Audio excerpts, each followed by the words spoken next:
నీకేంటే ఈ డబ్బును వాళ్ళ తిండి తిని బాగా బలిసిన ఆంబోతివి. నేను పేదరికంతో బక్క చిక్కిన మామూలు మనిషిని. విను, డబ్బు లేని నా ఫ్రస్ట్రేషన్ విను.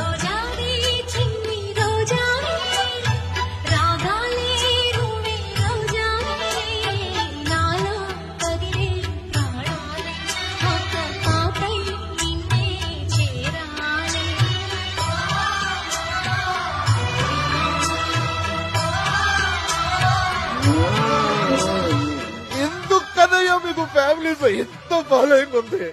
ఆడోళ్ళు నడిపిస్తారు, మగళ్ళు నడిపిస్తారు, ఆఖరికి కుక్కల్ని ఆంబోతులను కూడా నడిపిస్తున్నారు.